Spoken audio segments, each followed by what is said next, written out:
मैंने बहुत गहराई से सोचा कि ऐसा क्यों होता है। ऐसा इसलिए होता है, जैसे हम अभी स्वाध्याय कर रहे कि प्रवचन कर रहे, प्रवचन आप सुन रहे, बराबर उपयोग को एकाग्र करके सुनते हैं। गुरुदेव श्री के भक्तों से के प्रति ऐसी शिकायत तो आज तक किसी को नहीं रही कि वे अपनी बात को गंभीरता से सुनते नहीं हैं, कि हाँ वहाँ की गप्पें लगाते हैं, क्या उपेक्षा करते हैं। ऐसी शिकायत तो किसी भी कीमत पर नहीं रही। फिर क्यों नहीं होता? अभी देखिए, मेरा प्रवचन बंद हो और यहाँ से स्पीकर पे कोई कुछ न बोले और 5 मिनट ऐसे ही बैठे रहे तो यहाँ बाजार लग जाएगा क्या? सब इतना आपस में बातचीत शुरू कर देंगे, कुछ नहीं तो क्या हुआ, क्या कर रहे, क्या बात है, क्या बात है, इतनी देर क्यों कर रहे, क्या बात है, कुछ नहीं तो यही बात शुरू कर देंगे। तो ये जो चित्त की ये चंचलता है, कौन सी, कि ये इसमें हमारा विकल्प लग रहा था और वो उससे हटते ही अनंत विकल्प खड़े हो जाते हैं।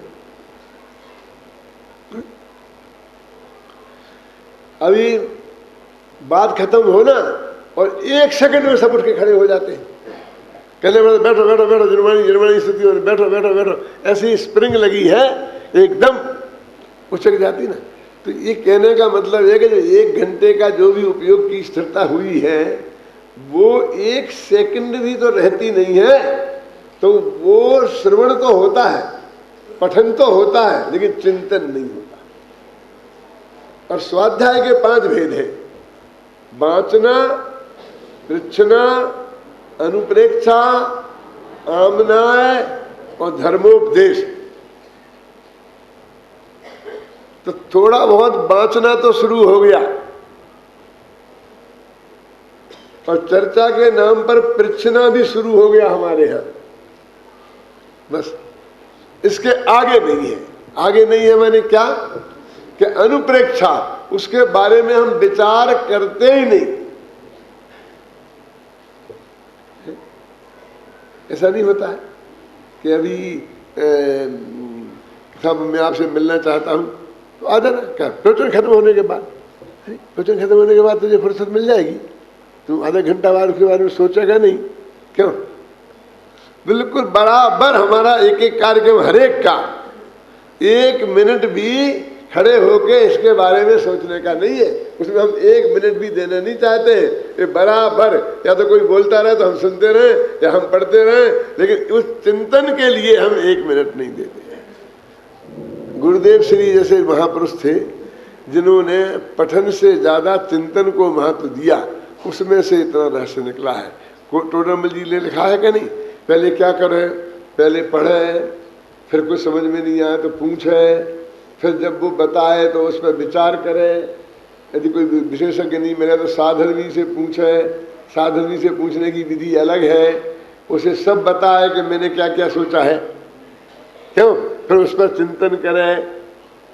और जब चिंतन करके किसी निर्णय पर पहुंच जाए तो तीसरा स्टेप पूरा हुआ। जब जब निर्णय पर पहुंचे, नहीं पहुंचे तो चिंतन चालू रहना चाहिए। तो इतनी मुश्किल से मैं एक डिसीजन पे पहुंचा हूं तो अब मुझे वो बात भूल ना जाए, क्योंकि मेरी तो स्मृति कमजोर है ना। इतनी मेहनत से जो चीज पैदा की हो फिर भूल गया तो उसके लिए फिर बार बार उसको घोकना, उसे पाठ बोलते, पाठ करना बोलते हैं। वो आमना नाम का स्वाध्याय है। और फिर उसके बाद उसको धर्मोपदेश देने का अधिकार है। धर्मोपदेश है ना, ये 4 छेदों में से निकल जाए तब, अकेले पढ़ने से नहीं, अकेले पूछने से नहीं। ये तो श्रोताओं ही का है, इतना तो श्रोताओं में ही होगा, ये तो श्रोताओं का धर्म है। क्यों?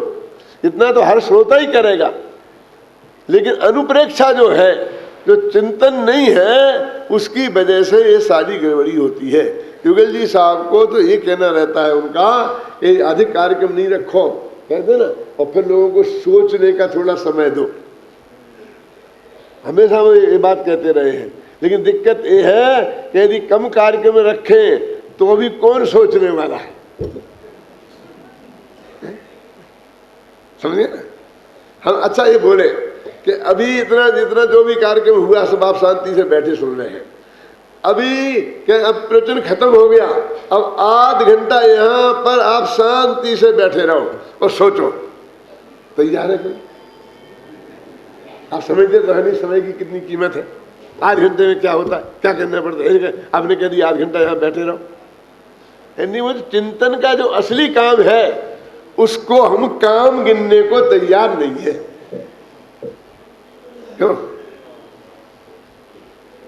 मेरे को सबसे बड़ी परेशानी इसमें ये रहती है आनंद जी कि जैसे मैं स्वाध्याय किताब लिखता हूँ ना, तो मैंने सब किताबें अपने घर में और ऑफिस के कमरे में रखी हैं, जो जो मैं लिखा करता हूँ उसके संबंधित।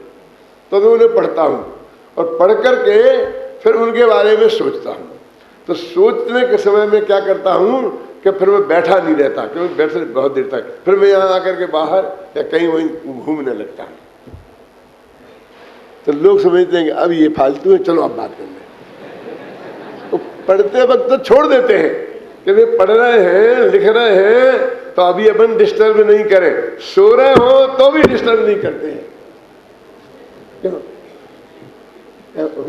वो आएंगे और साथ में घूमना शुरू कर देंगे, और एक यहाँ का गप, एक वहाँ की गप, एक वहाँ की गप। अभी क्या करें, आखिर व्यवहार तो निभाना ही पड़ता। कैसे कहें अभी तुम मेरे से बात नहीं करो हर एक से, क्यों? हालांकि जो मेरे घनिष्ठ संपर्क में आ गए वो तो धीरे धीरे जानने लग गए, ख्याल में है ना, तो वो तो नहीं आएंगे मेरे पास है।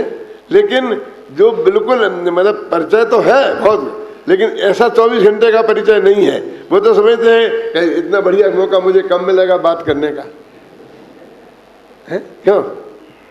तो मैं कहता हूँ भाई साहब मैं अभी काम कर रहा हूँ, यानी मेरे कहने का मतलब ये जगत चिंतन का को काम ही नहीं मानता, ये बहुत बड़ी तकलीफ है। सारा जगत स्वाध्याय करता है ना, शास्त्र पठन करता है। वो कल का व्याख्यान में बता रहे थे, शैलेश बता रहे, कौन बता रहे थे कि वो हाँ वो बता रहे थे, टीका मोड़कर लगा क्या है कि वो ये ब्रह्मचारी जी थे तो कहते स्वाध्याय में कुछ नहीं करो। तो स्वाध्याय का मतलब ये है कि स्वाध्याय नहीं करो ऐसा नहीं कह रहा वो। अकेले स्वाध्याय करने से काम नहीं हो जाएगा, स्वाध्याय करने से तो इतना पता चलेगा कि आचार्य महाराज इस बारे में क्या कह रहे हैं, ख्याल में है ना। लेकिन वो बात आगे दो पंथ पीछे तो आपको सोच के निर्णय करना पड़ेगा। कब करोगे बोलो? किस दिन के लिए अपन ने ये काम छोड़ रखा है? अपने तो सुबह से लेकर शाम तक और शाम से लेकर सुबह तक बिल्कुल कार्यक्रम बराबर 1-1 मिनट का तैयार है क्या नहीं? और बिल्कुल हर महीना का पूरा बना हुआ है कार्यक्रम, आगे से लेके आगे से लेके आगे से लेकर। क्यों होता ना कभी कभी कि जब ये हम क्या करते हैं कि विद्या विज्ञान में अभी अपना कार्यक्रम छाप देते हैं बसंत भाई, तो अब हमने बंद कर दिया धीरे धीरे। क्यों कि लोग आते हैं कि साहब वो आपको हमारे फलानी तारीख को नहीं, हमारा कार्यक्रम हमने नहीं, हमारा नहीं मैंने देखा है वो बीच में 3 दिन खाली है। क्यों? तो तुम हमें सांस भी लेने दोगे कि नहीं लेने दोगे? ये बीच में 3 दिन खाली है, 2 दिन खाली है, 1 दिन खाली है, इसके बाद हमारे यहाँ आ जाना, इसके बाद हमारे यहाँ आ जाना। बोला क्या मैं क्या अभी इनको दे दिया तो अब भी हाल दिन लेके आएंगे, इसलिए अब मैं 1-1, 2-2 महीने के छापने लग गया। नक्की तो 1.5 साल के अभी सब। आज मैंने संकल्प किया है कि मैं फिर गंभीरता से इस पर विचार करूं कि इनमें से किन को वो मतलब खलास किया जा सकता है, और कम से कम मतलब अब मैं इसमें से ज़्यादा निवृत्ति लूं, क्योंकि इससे वास्तव में ये रास्ता नहीं है, ये निरंतर का रास्ता नहीं है, और सब ठिकाने किनारे पर आ गए हैं, है ना। अब देखो वो कल बताया ज्ञानचंद जी ने मुझे, वो धन्य कुमार जी साहब का क्या एक्सीडेंट हो गया है और बेचारे वो वहाँ ऐसे पड़े हैं। क्या 1 सेकंड में क्या हो जाता है पता? ये सेठी साहब पधारे थे और यहाँ आए और कमरे में बाथरूम में गिर गए। क्या बसंत भाई ये 1 सेकंड का भरोसा है? हम तुम नहीं गिरेंगे, नहीं गिर सकते। ये धन्य कुमार जी गिर गए, ऐसे हम नहीं गिर सकते हैं, तुम नहीं गिर सकते हो। क्यों? मेरे कहने का अर्थ ये है कि हम बिल्कुल किनारे पर बैठे हैं, गुरुदेव श्री का तत्व ज्ञान हमें प्राप्त हो गया है, और फिर भी हम उस असली जो काम हमें करना है उसकी तरफ हमारा बिल्कुल कतई ही ध्यान नहीं है ना। अकेले पढ़ने से कुछ नहीं होगा। अब वैसे लोगों में दूसरे जो गुरुदेव के अनुयायी नहीं हैं उनमें दूसरी टाइप का क्रियाकांड विकसित हो गया है, आप समझे ना। और हम मुमुक्षुओं में दूसरे टाइप का क्रियाकांड विकसित हो गया है। ऐसा नहीं कि हम क्रियाकांड से बाहर निकल आए हैं। मान लो उन्हें पूजा पाठ का है, ये है भगवान ये देंगे, ये करेंगे, इसका जाप करोगे तो ये मिल जाएगा, इसका करोगे तो ये मिल जाएगा, ऐसी बातें मतलब उनके यहाँ चलती हैं, ख्याल में ही ना। तो हमने क्या किया है कि हमने ये चर्चा करना और ये हमारा ये व्यसन हो गया, हमने एक कार्यक्रम बना लिया है। दोनों सुबह भाव तो है, उससे तो ये सैकड़ों गुना अच्छा है, आप समझे ना। इसके लिए मेरा प्रसिद्ध मेरा कथन है, शायद आप लोगों ने सुना होगा। जीतू भाई मैं आपको बताता हूँ कि जब हम भगवान की भक्ति करते हैं और स्वाध्याय करते हैं, इन दोनों में क्या फ़र्क है। अभी तो मैं बात दोनों से आगे की कह रहा हूँ। दोनों में फ़र्क कि जब भगत बोले और भगवान सुने उसका नाम है भक्ति। तो सब बोलते हैं, ध्यान में जीरा लेके बोलते कि नहीं बोलते, सबके हाथ में स्पीकर होता है, तो श्रोता कौन है फिर वहाँ बता मुझे, किसके लिए सुना रहे? वो भगवान के लिए, फिर स्पीकर से क्यों इधर कम सुनता होगा।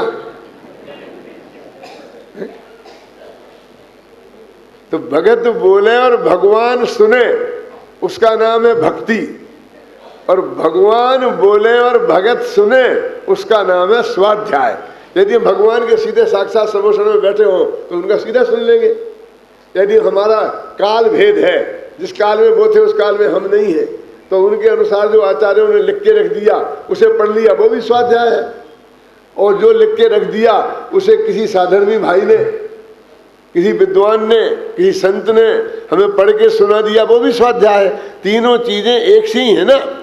जो भगवान के समोषण में तत्व बताया गया था वो ही जिनवाणी में लिखा है कि नहीं, और वो ही हमारे विद्वान बताते हैं कि नहीं, तो उसकी प्रमाणिकता तो अनंत भगवान से है, कोई विद्वान से थोड़ी है। क्यों? तो जब वो बताता है तो मेरे कहने का मतलब ये है कि दो तरफी बात हो गई कि जब भगवान की बात सुने और हम भगवान, हमारे पास ऐसा है क्या जो हम भगवान को सुनाएंगे? सिर्फ दुखोना रोने के अलावा हमारे पास क्या है? ये तकलीफ है, ये तकलीफ है, ये तकलीफ है, ये मिटा दो, ये मिटा दो, ये मिटा दो। क्यों? चारों गति के माई मैंने दुख पाए घने, हे आदिश्वर महाराज मेरी विनती सुनो। क्यों? अपनी दुख की कहानी सुनाने के अलावा हमारे पास क्या है कि वो भी तो सुनानी चाहिए ना। क्यों?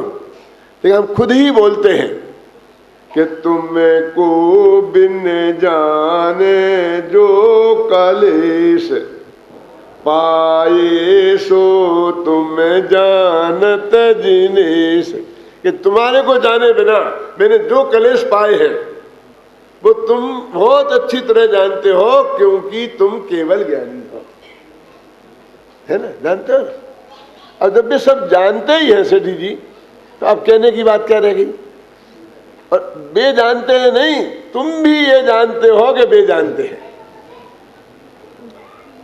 तुम्हें क्या तकलीफ है डॉक्टर साहब को पूरी तरह पता है, तो फिर अब कुछ कहने की बात क्या रह रही डॉक्टर से? लेकिन फिर भी हमारी तो यही प्रवृत्ति है कि तुमको बिन जाने जो कलेश पाए सो तुम जानत जिनेश, नर नारक नरे पशु गति मझार। शुरू कर दी कहानी। जब तू कह रहा है कि हमें सब पता है तो हम कहते हैं सुन, लेकिन तू कहते थोड़ा सुन लो, थोड़ा सुन लो। तुम जानते हो फिर भी थोड़ा सुन लो, और फिर कहानी शुरू कर दी लंबी पूरी है कि चारों गतियों में घूम घूम के मैंने अनंत दुख पाए, फिर मैंने ये गुस्सा किया, मैंने क्रोध किया, मान किया, माया किया, लोभ किया, पांचों पाप किए, ये किए, ये सब। मेरे कहने का मतलब ये है कि ये जान करके भी सुना रहा है। तो एक तो इन दोनों का अंतर आप ही समझ में आ गया। अब दूसरा, दोनों ही स्वभाव है। आप कहेंगे कि दोनों ही स्वभाव है, लेकिन वो स्वभाव और इस स्वभाव में ये फर्क है कि उसमें तो रोजाना आप वही की वही चीज रिपीट करते हैं जो आपकी जबान को याद हो गई है और जिसका अर्थ समझने की आपको आवश्यकता ही महसूस नहीं होती है। ऐसा नहीं कि आप जानते हैं उसका अर्थ, ख्याल में ना। और दूसरी, जब वही की वही रिपीट करते हैं तो यहाँ वह मन डोलता रहता है, जबान बोलती रहती है, क्यों? लेकिन जब आप स्वाध्याय करते हैं तो एक एक पंक्ति बिल्कुल नई होती है, एक एक शब्द आप सुनते हैं प्रवचन में तो वो नया होता है, तो आपको उसमें उपयोग लगाना पड़ेगा। सारा शुभ भाव और अशुभ भाव का निर्णय तो उपयोग से होना है। जब मन ही नहीं लगेगा, मन घूमेगा, तो कहाँ शुभ भाव रहा? तो इस स्वाध्याय में ज्यादा उपयोग लगने के चांस है। नई नई बात आएगी, वो रिपीटिशन है। भक्ति में रिपीटिशन दोष नहीं माना जाता है और स्वाध्याय में रिपीटिशन दोष माना जाता है। यदि मैं कल जो बोला था वही के वही आज बोलूं तो 25 आदमी मेरे पास आ जाएंगे, कल हमने सुन लिया था, अभी आपने वही के वही रिपीट कर दिया, क्यों? अब पूजन जतीश भाई कल कराई थी वही आज करा, वही परसों करा, वही नरसों करा, कोई कुछ नहीं कहेगा। ऐसा क्यों? क्योंकि स्वाध्याय का स्वरूप ही ऐसा है और भक्ति का स्वरूप ही ऐसा है? तो आपको नित्य नया, तो नित्य नया होगा तो उपयोग ज्यादा केंद्रित होगा। आंख भी वहां लगानी पड़ेगी, कान भी वहां लगाना पड़ेगा, उपयोग भी वहां लगाना पड़ेगा, तो उसमें ज्यादा निर्मल परिणाम रहेगी। अच्छा, पुण्य तो दोनों में बन रहा है, तो उपयोग ज्यादा लगेगा तो वहां ज्यादा पुण्य बंधेगा। अच्छा, लेकिन ज्ञान मुफ्त में मिलेगा, उसमें तो ज्ञान मिलने का तो कोई काम ही नहीं है। अकेला उपयोग सुबह ही रहा और उससे पुण्य बन जाएगा, और यहाँ ज्ञान की प्राप्ति होगी, तो ये लाभ अलग है। उत्तम चंद जी ने गिनाए थे ना स्वाध्याय भवन के कि कितने 8-10 लाभ, तो निरंतर पंडित टोडामल जी ने लिखा है, वो हमने छापे भी है उसमें, कि तत्काल इतने लाभ होते हैं स्वाध्याय करने के। तो वो अब देखिए, अब और आगे ज्ञान का लाभ मुफ्त में हो रहा है। अब तीसरी बात कि जब वो हमें कोई चीज का स्वाध्याय करते हैं और हमें मंदिर में पूजा करते हैं, मैं नहीं कहता हूं, आप लोगों पे आरोप नहीं लगाना चाहता हूं कि आप किसी वांछा से ही करते होंगे, लेकिन लाखों लाखों लोग किसी न किसी वांछा से करते हैं। मैं जब अशोकनगर में था तो मैंने 10-20 शिक्षक विधान कराए, मैंने पंडित बनते पंडित। तो एक भाई मेरे को हर साल बुलाते थे शिक्षक विधान कराने के लिए, तो मुझे समझ में नहीं आता इनको हर साल शिक्षक विधान ही क्यों कराना है। तो धीरे धीरे पता लगा कि कहीं यहाँ सफेद दाग था, और उसको ठीक करने के लिए वो विधान कराते थे। मैंने कोई ना कोई भावना, कोई ना कोई चीज कि मैं ऐसा करूँ, ये विधान कराऊंगा, ये करूंगा, शांति विधान नाम ही ऐसा रखा गया कि मुझे शांति हो जाए। अशांति हो रही है तो क्यों? कौन सा विधान अशांति विधान नहीं है? सभी विधान शांति विधान तो है ही, अशांति विधान कौन सा है? तो लेकिन जब आप स्वाध्याय करते हैं, जब आप गुरुदेव का प्रवचन कैसेट सुनते हैं अथवा यहाँ प्रवचन सुनते हैं, तो तब आप सोच के ये आए थे कि मैं यदि प्रवचन सुनूंगा तो मुझे पुण्य बंद होगा और मेरे बच्चे की तबीयत ठीक हो जाएगी। क्यों? किसी को इसमें रंच मात्र भी लौकिक कामना नहीं होती। एक ही कामना होती है कि 2 बातें नई समझ में आएंगी। पढ़ते भी इसलिए हैं, स्वाध्याय करते हैं, सुनते भी इसलिए हैं, कैसेट भी इसलिए सुनते हैं कि हमें कुछ नया समझने को मिलेगा। तो ये बिल्कुल ज्ञान की पिपासा है, और वो 5 इंद्रिय के भोगों की मांग है और ये ज्ञान की मांग है। कौन सी मांग अच्छी है? इसलिए स्वाध्याय भक्ति की अपेक्षा बहुत, उसको तप कहा। पूजा भक्ति को कहीं तप नहीं कहा। स्वाध्यायम परमम तपा, और गृहस्थ के 6 आवश्यकों में भी स्वाध्याय है और साधु के 6 आवश्यकों में भी स्वाध्याय है, और 5 छूट जाते हैं, ख्याल में है ना। लेकिन ये चालू हर एक के लिए उपयोगी है। तो स्वाध्याय का बहुत अधिक महत्व है, लेकिन वो स्वाध्याय तो पूरे क्षेत्र में से तो पार हो। मतलब अकेला बाँच नहीं स्वाध्याय है, अकेला सुनना ही स्वाध्याय है। मैं इसके लिए एक उदाहरण देता हूं। एक कंपाउंडर जो हार्ट का डॉक्टर ऑपरेशन करता है ना, तो उसके पास 24 घंटा बगल में खड़ा रहता है, कैंची देता है, सब काम करता है, और आधा पर्दा काम तो वही निपटा देता है। वो डॉक्टर की देखरेख में। ये सारी जिंदगी हार्ट का ऑपरेशन देखते हुए भी वो हार्ट का डॉक्टर नहीं बनता, वो ऑपरेशन नहीं कर सकता, वो कंपाउंडर ही रहता है। और एक विद्यार्थी 5 वर्ष मेडिकल कॉलेज में पढ़ता है तो वो डॉक्टर बन जाता है। कि क्या फर्क है दोनों में? क्यों ऐसा हुआ? वो क्यों 25 साल में डॉक्टर नहीं बना, ये क्यों 5 साल में डॉक्टर बन गया? आप क्यों 50 साल से प्रवचन सुन रहे हैं और आपको क्यों 2 मिनट यहाँ तत्व की बात करनी पड़े, गद्दी पे बैठ के तो नहीं कर सकते हैं? ऐसा क्यों होगा? और ये हमारे लड़के जो हैं ये 2 साल में ऐसी इस गद्दी पे बैठ के प्रवचन करने की क्षमता उनमें कैसे आ गई? आपने सुबह गुरुदेव में से जो वो माल निकालते हैं और आपको सुनाते हैं, कभी कल्पना की आप निकाल सकते हैं? अरे कभी कभी तो हमें भी शक होता है कि हम भी निकाल पाएंगे कि नहीं। इतना बढ़िया निकालते हैं, सुनते हैं, अभी सुना अभी है, देखते हो अश्विन भाई। तो मेरे कहने का अर्थ है कि उसने कितना उपयोग लगाया होगा, उसमें एक एक वाक्य लिख देता है कि इसमें ये बोला, इसमें ये बोला, इसमें ये बोला, इसमें ये बोला, इसमें बोला है। ऐसे हम हर एक की कॉपी बनवाते हैं, हर एक लिखो, वो एक को तो खड़ा करते वो सुनाता है, हर एक ने लिखा है वो। तो उपयोग की एकाग्रता के बिना हमारा कैसे काम होगा?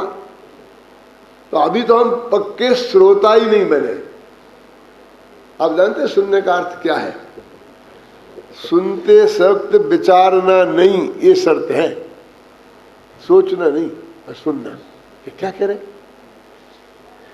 यदि तुम सोचने लग जाओगे तो अगली 4 बातें निकल जाएंगी और तुम सुन ही नहीं पाओगे, कि सोचने में तो समय लंबाता है ना उपयोग। क्या तो फिर कब सोचे कि तुम 1 घंटे में क्या कहा गया है उसको सुनो और सुनकर इतना कर लो कि तुम्हें 1 घंटे बाद वो याद रहे। भाई इतना काम करो, इसे बोलते स्मृति में इतनी स्मृति रहे कि 1 घंटे 10 दिन बाद रहेगा नहीं रहे, चिंता की बात नहीं है। ऐसा भी होता है, तत्काल रहता है कम, और फिर उसमें आप विचार कर सको। घर पे विचार करने थी तो विचार करने वाले हमारे टाइम टेबल में कहीं कोई जगह नहीं है। विचार के लिए हमारे यहाँ टाइम टेबल में कोई जगह नहीं है। और पाठ की तो यही दुर्दशा है कि देखिए हमने सिर्फ 12-13 गाथाएं जिन पर प्रवचन करना था और जो वहाँ से वहाँ तक रोजीना हमको प्रकरण बताना था वही अपन पाठ करते हैं। तो उसमें रोजाना आकर मेरे से पूछते हैं कि पंडित जी पाठ करें कि बिना पाठ के चलन दे, आज बहुत देर हो गई। मैंने काटने को अकेले यही 2 मिनट मिलते हैं तुम्हारे लिए। क्यों? ये पाठ नाम का स्वाध्याय है। अरे हम बोलेंगे वो तो कुछ बातें हमारी भी होंगी उसमें, लेकिन ये तो प्योर आचार्यों की बात है, ये तो गाथाओं का पद्यानुवाद है। तो ये तो गाथाओं में जो कहा वो सीधी आचार्यों की बात हो रही है, इसमें कंजूसी क्यों? इसलिए मैं ये बात कह रहा हूं, मुझे उससे शिकायत नहीं है कि हमने आमनाय नाम के स्वाध्याय को जाना ही नहीं, उसकी कीमत नहीं पहचानी, उसका जरूरी है वो हमने ये नहीं जाना कि वो उसकी क्या आवश्यकता है। और फिर उसका नंबर आता है धर्मोपदेश का, और वो भी उन्होंने स्वाध्याय नाम का तप कहा। खमचंद भाई बोलते थे ना कि हम तो अपना स्वाध्याय करते हैं, तुम्हें सुनना हो तो सुनो, नहीं सुनना हो तो नहीं सुनो। तो उस वक्त हमको बहुत वो लगता था, मैं कहता भाई से मजाक करता था, वहाँ आप बहुत अच्छा है स्पीकर में बैठ के स्वाध्याय करते हो और भाई सभा में बैठ के स्वाध्याय करते हो, ऐसा कह करके मैं उनसे मजाक करता था। ऐसा भी होता है।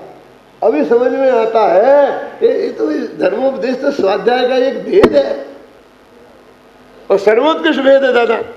तो वे क्या गलती करते हैं? ये कहते थे कि हम तो अपना स्वाध्याय कर रहे हैं, इसमें गलती क्या है? उत्तम चंद जी बोलो, हमें स्वाध्याय कर रहे हैं, इसमें गलती क्या? नहीं हम तो प्रवचन कर रहे हैं, प्रवचन कर रहे हैं। प्रवचन स्वाध्याय का एक भेद है ना, धर्मोपदेश ये स्वाध्याय नहीं है। तो मेरे कहने का मतलब यह है कि 2 अंग रह गए हैं, 3 अंग गायब है। चिंतन के बिना वास्तव में प्रवचन नहीं कर सकते, आप नहीं कर सकते।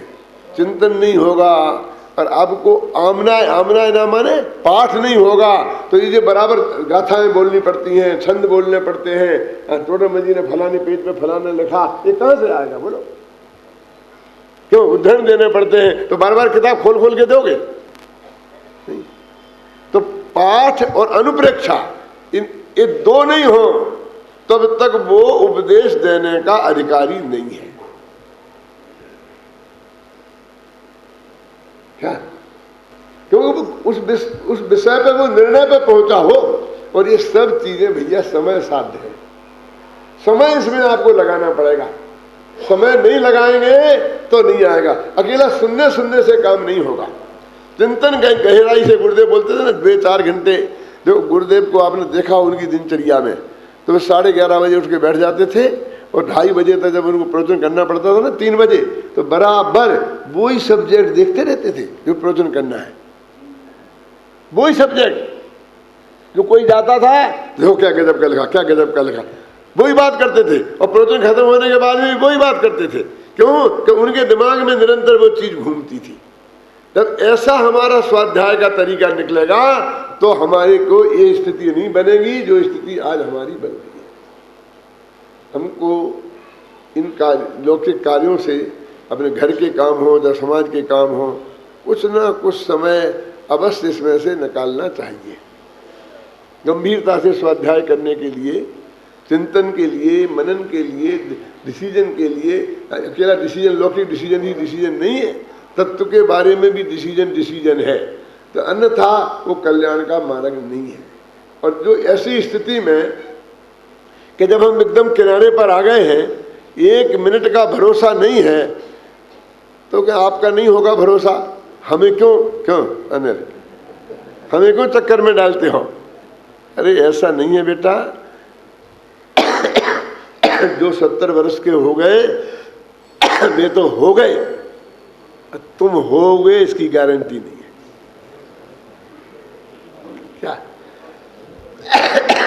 क्या समझ रहे हैं? हाँ, क्या आप हो गए तो हम क्यों नहीं होंगे? हमें कोई तकलीफ थोड़ी है कि तुम नहीं हो। हम तो कहते बेटा तुम 100 वर्ष तक रहो। क्यों? सवाल हमारी भावना का नहीं है, फैक्ट का है।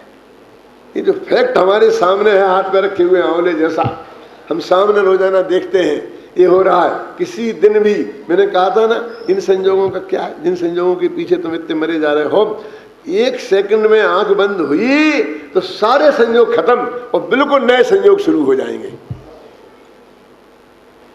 हो जाएंगे कि नहीं हो जाएंगे? बिल्कुल। अब किससे कितने वायदे करोगे, क्या निभाओगे? क्यों पृथ्वी चंद जी?